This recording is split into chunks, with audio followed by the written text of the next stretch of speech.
Hi, I'm Selena from Blake's, and I do all of the chalkboard signs on the properties at Blake Farms. And today, I'm going to show you how I do it.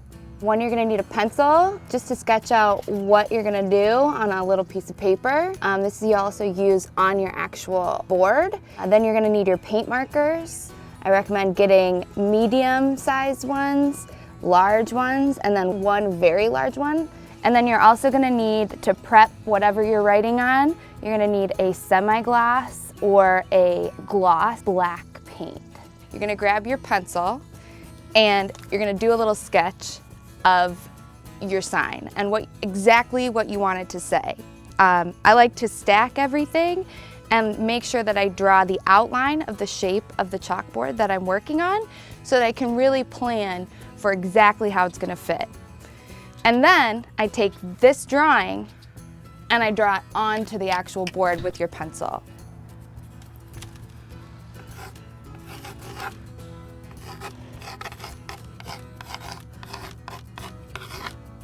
You don't have to do this part perfect. It can be a little messy. You're going to be going over it with a paint marker anyway, and pencil will always wash off or erase off if that's what you want to do.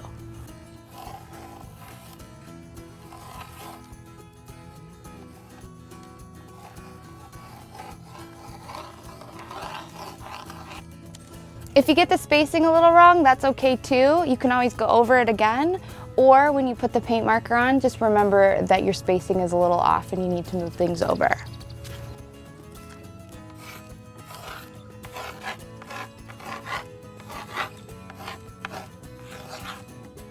One thing I've done with this sign, I've used cursive to highlight one of the words.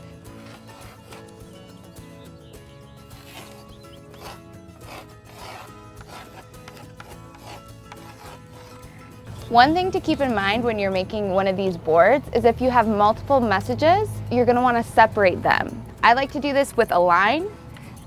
Sometimes I use a graphic or even just a space. Just make sure that one message always reads first and then the second message, so they're not reading the whole thing at once. In this one, we're going to have fresh donuts and cider every day. And then we're going to have ask us about our hand sanitizer in smaller letters because we want people to read this one first.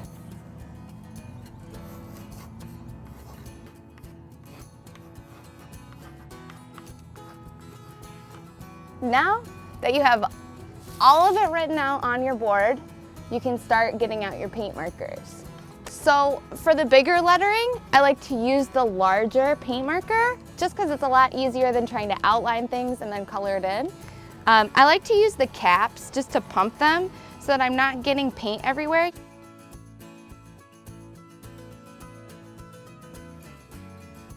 Next, I'm going to grab my yellow paint marker because I want fresh to be more noticeable.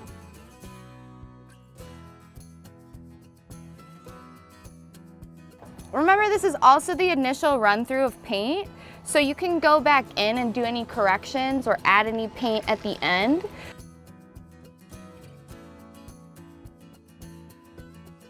You're gonna grab your white paint marker again.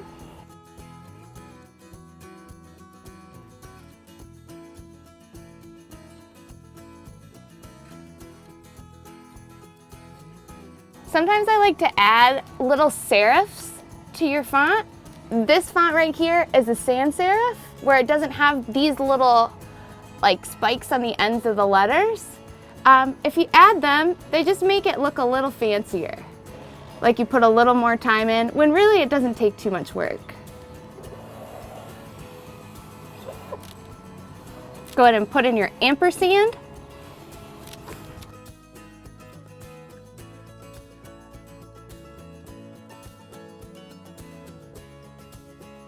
Add a little extra stroke to this one because it's a little bit of a smaller word in a bigger space. Put in those serifs. There we go. And then back to yellow for this last word. So now I'm going to put in my line, and I'm going to grab my smaller markers that I have here. These just have like a smaller stroke, so it's easier to do like smaller words that maybe are your secondary messaging, so you don't want people to focus on it as much. Just lay your line in kind of roughly. This doesn't have to be perfect. It's okay if it's a little rough, it kind of adds to it. Now we're gonna get to our secondary messaging, which says, ask us about hand sanitizer.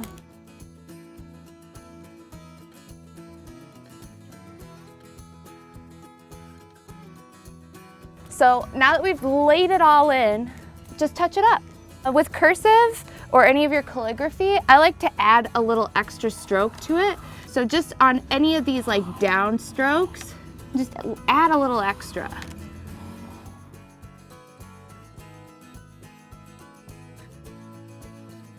This donuts looks mostly good. It's still a little messy, but again, it's a chalkboard sign, so it's supposed to look a little messy. It's hand done.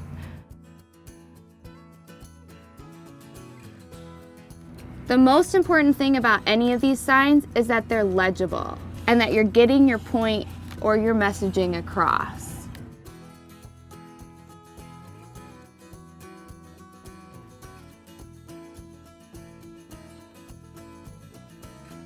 Remember to use the sharper side of this so it's not as thick. I'm gonna add a little volume to these letters.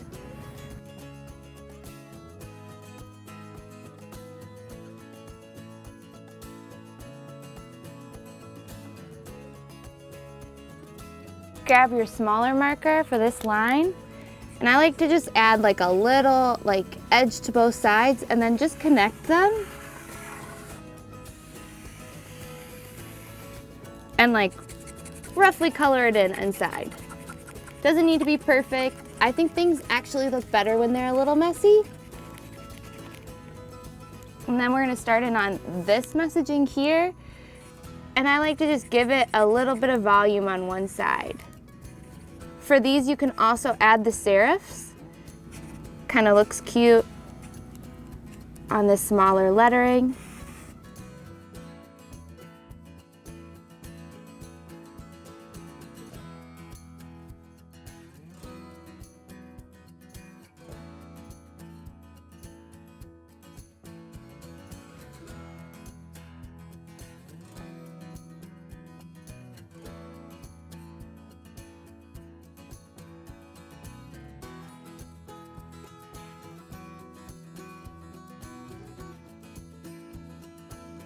Take a step back and look at your sign. Give it a once over. This one looks pretty good for me. It gets across all of the messaging. You have one message here and then a secondary message here that people will read afterward.